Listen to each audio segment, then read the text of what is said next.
റിനു ശ്രീധർ, ഈ വിധിന്യായം കേട്ടിരിക്കുമ്പോൾ ഷാരോണിനെ കുറിച്ച് ഓർക്കുമ്പോൾ നമുക്ക് തന്നെ ഒരു വിഷമം തോന്നുകയാണല്ലേ? തീർച്ചയായും. കാരണം അത്രയും അഗാധമായിട്ടാണ് ഷാരോൺ ഗ്രീഷ്മയെ പ്രണയിച്ചിരുന്നത്, സ്നേഹിച്ചിരുന്നത് എന്നുള്ളത് ജഡ്ജി കൂടി കൃത്യമായി തന്നെ പറഞ്ഞു വെക്കുന്നുണ്ട്. പല കള്ളങ്ങൾ ഈ കുറ്റം ചെയ്തതിനു ശേഷം ഗ്രീഷ്മ പിടിച്ചു നിൽക്കുന്നതിനു വേണ്ടി പല കള്ളങ്ങൾ പറഞ്ഞു, അന്വേഷണ ഉദ്യോഗസ്ഥരെ കബളിപ്പിക്കുന്നതിനു വേണ്ടി പല രീതിയിലുള്ള കള്ളങ്ങൾ പറഞ്ഞു എന്നത് അടക്കം കോടതി നിരീക്ഷിക്കുന്നുണ്ട്. കൊലപാതക പ്ലാൻ ഷാരോണിന് അറിയില്ലായിരുന്നു എന്നുള്ളതാണ്. ഏതെങ്കിലും തരത്തിൽ ഒരു അസ്വാഭാവികത ഉണ്ടാകുമെന്ന് പ്രതീക്ഷിച്ചിരുന്നെങ്കിലും തന്നെ കൊല്ലുമെന്ന്, താൻ ഇത്രയും അധികം ജീവന് തുല്യം സ്നേഹിച്ച ഈ ഗ്രീഷ്മ തന്നെ കൊല്ലുമെന്ന് ഒരു കാരണവശാലും ഷാരോൺ കരുതിയിരുന്നില്ല എന്നുള്ളത് തന്നെയാണ് കോടതി നിരീക്ഷിക്കുന്നത്. സ്നേഹിക്കുന്ന ഒരാളെ ചതിച്ചു എന്നുള്ളതും കൂടി കോടതി നിരീക്ഷിക്കുന്നുണ്ട്. സമൂഹത്തിന് അത് നല്ല സന്ദേശമല്ല നൽകുന്നത്. പ്രോസിക്യൂഷന്റെ ഏറ്റവും പ്രധാനപ്പെട്ട ഒരു വാദങ്ങളിൽ ഒന്നായിരുന്നു ഈ ഒരു ചെറുപ്പക്കാരനെ ഇല്ലാതാക്കിയതിലൂടെ ഒരു പ്രണയത്തെ കൂടിയാണ് നശിപ്പിച്ചത്, അല്ലെങ്കിൽ കൊല ചെയ്തത് എന്നുള്ളത്. അത് കോടതി അംഗീകരിക്കുന്നു എന്ന് തന്നെ നമുക്ക് പറയേണ്ടി വരും സുജി. ആ സമൂഹത്തിന് നല്ല ഒരു സന്ദേശമല്ല നൽകുന്നത് എന്നുള്ളതാണ്. വിക്ടിം വാസ് ഇന്നസെന്റ് എന്ന് കൂടി കോടതി പറഞ്ഞു വെക്കുന്നുണ്ട്. എന്തായാലും നല്ല സന്ദേശങ്ങൾ നൽകുന്ന ഒരു ഇടപെടലല്ല. പല കള്ളങ്ങൾ പറഞ്ഞ് ഈ കൊലപാതക പ്ലാൻ ഷാരോണിനെ അറിയാതെ ഒളിച്ചുവെക്കുവാൻ വേണ്ടി ശ്രമിച്ചു എന്നതടക്കമുള്ള ആ ഒരു കാര്യം കൂടി പറയുന്നു. അതായത് വളരെ നിരപരാധിയായിരുന്നു ഷാരോൺ എന്നുകൂടി കോടതി പറഞ്ഞു വെക്കുന്നു. ഒരു കാരണവശാലും ഷാരോണിനെ കൊലപ്പെടുത്താൻ പാടില്ലായിരുന്നു എന്നുള്ള ഒരു നിരീക്ഷണം തന്നെയാണ് കോടതി മുന്നോട്ട് വെക്കുന്നത്. എന്തായാലും ശിക്ഷാവിധി കൂടി പ്രതീക്ഷിക്കുകയാണ് അല്പസമയത്തിനകം. ഇത്തരം കമന്റുകൾ കോടതിയുടേതായി പുറത്തുവരുമ്പോൾ ഏറ്റവും കടുത്ത ശിക്ഷ നൽകാനായിരിക്കും സാധ്യത എന്നുള്ളതാണ്. പക്ഷേ ശാസ്ത്രീയ തെളിവുകളുടെ അടിസ്ഥാനത്തിൽ മാത്രം വധശിക്ഷയിലേക്ക് കടക്കില്ല എന്ന് നിയമവിദഗ്ധർ പറയുന്നുണ്ട്. അപ്പോഴും വധശിക്ഷ ഉണ്ടാകുമോ എന്നുള്ളതാണ് ഏറ്റവും.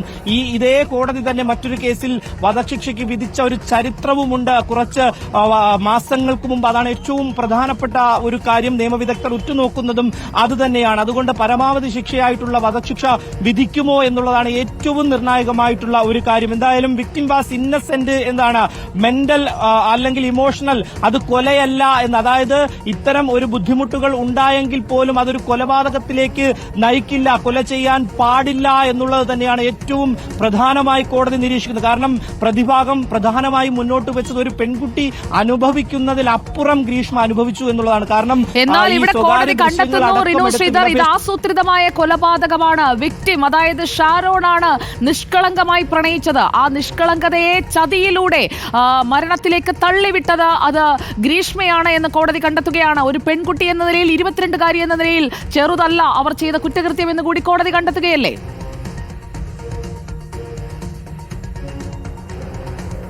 തീർച്ചയായും. ഏറ്റവും പ്രധാനപ്പെട്ട ഒരു കാര്യം, പ്രതിയുടെ ഫാമിലിയെ, കുടുംബങ്ങളെ കൂടി കാണണമെന്ന് കോടതി പറഞ്ഞിട്ടുണ്ട് എന്നുള്ളതാണ് നമുക്ക് മനസ്സിലാക്കാൻ കഴിയുന്നത്. ഏറ്റവും അവസാനമായി കോടതിയിലേക്ക് ഈ പ്രതിയുടെ ഫാമിലി, അതായത് നമുക്കറിയാം ഈ ഗ്രീഷ്മയും അതുപോലെ തന്നെ അമ്മാവൻ നിർമ്മലകുമാറുമാണ് ഇതിൽ പ്രധാന പ്രതികൾ, അല്ലെങ്കിൽ 1ഉം 3ഉം പ്രതികൾ എന്ന് പറയുന്നത്. രണ്ടാം പ്രതിയായിട്ടുള്ള അമ്മ സിന്ധുവിനെ വെറുതെ വിടുന്ന ഒരു സാഹചര്യമുണ്ടായി.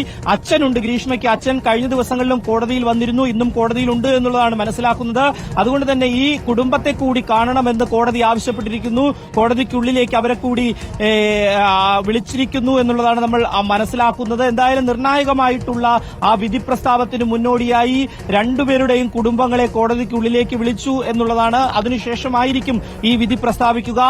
എന്തായാലും പ്രായത്തിൽ ഇളവ് നൽകില്ല എന്നുള്ളത് കോടതി പറഞ്ഞിട്ടുണ്ട്. ഇതേ പ്രായമാണ് ഷാരോണിനുമുള്ളത്. അതുകൊണ്ട് പ്രായത്തിന് ഒരു കാരണവശാലും ഇളവ് നൽകാൻ കഴിയില്ല എന്ന് പറഞ്ഞിട്ടുണ്ട്. അതുകൊണ്ട് തന്നെ കോടതിയിൽ എന്തിനായിരിക്കും പിന്നെ ഇളവ് നൽകുക കോടതി എന്നുള്ളതാണ് ഏറ്റവും പ്രധാനപ്പെട്ട ഒരു കാര്യം. കോടതി ഇളവ് നൽകില്ലയോ എന്നുള്ളതും ഉറ്റുനോക്കേണ്ടതായിട്ടുണ്ട്. പരമാവധി ശിക്ഷയിലേക്ക് പോകുമോ, ജീവപര്യന്തമാണോ, ഇരട്ട ജീവപര്യന്തമാണോ, ഒരുമിച്ച് അനുഭവിക്കേണ്ടതായിട്ടുണ്ടോ, ഇതെല്ലാം മറ്റെന്തെങ്കിലും പെനാൽറ്റി തുക കെട്ടിവെക്കേണ്ടതുണ്ടോ, ഇതടക്കമുള്ള കാര്യങ്ങൾ അല്പസമയത്തിനകം നമുക്ക് ലഭിക്കും.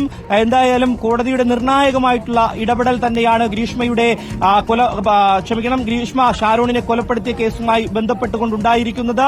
വളരെ നിർണായകമായിട്ടുള്ള കാര്യങ്ങളിലേക്ക് കോടതി കടന്നിരിക്കുന്നു. കുറ്റകൃത്യത്തിനു ശേഷവും സ്നേഹം നടിച്ചു എന്നുള്ളതാണ്. കാരണം ഈ കൊല്ലാൻ വേണ്ടി വളരെ ആസൂത്രണം ചെയ്ത് വിഷം നൽകിയതിനു ശേഷം ആശുപത്രി കിടക്കയിലും പിന്നീട് വീട്ടിലും നിന്ന് മെസ്സേജുകൾ അയക്കുമ്പോൾ വളരെ സ്നേഹത്തോടു കൂടിയാണ് ഷാരോണിനോട് ഗ്രീഷ്മ ഇടപെട്ടത്. കൊല്ലപ്പെട്ടത് എന്നുള്ളത് തെളിവ് സഹിതം പുറത്തുവന്നു. മൊബൈലിന്റെ സ്ക്രീൻഷോട്ടുകൾ അടക്കം അന്വേഷണ ഉദ്യോഗസ്ഥർക്ക് ലഭിച്ചതാണ്. അപ്പോഴും ഈ സ്നേഹം നടിച്ചു. അതായത് കൊല്ലാൻ ആസൂത്രണം ചെയ്തു, കൊലപ്പെടുത്തുവാൻ വേണ്ടി വിഷം നൽകി, ആന്തരിക അവയവങ്ങളെല്ലാം തന്നെ ദ്രവിച്ച ആശുപത്രിയിൽ ഐസിയുവിൽ മരണത്തോട് മല്ലടിച്ച് കിടക്കുമ്പോഴും വളരെ സ്നേഹത്തോടുകൂടി പെരുമാറി എന്നുള്ളതാണ്. കാരണം ആ സമയത്താണ് ഗ്രീഷ്മയെ ഈ കാര്യങ്ങൾ പറഞ്ഞ് അന്വേഷണ സംഘം പോലീസ് കൃത്യമായി വിളിച്ചു വരുത്തി അന്വേഷിക്കുമ്പോൾ ഇതൊന്നും തന്നെ അംഗീകരിക്കുന്ന സാഹചര്യത്തിലേക്ക് പോയിരുന്നില്ല.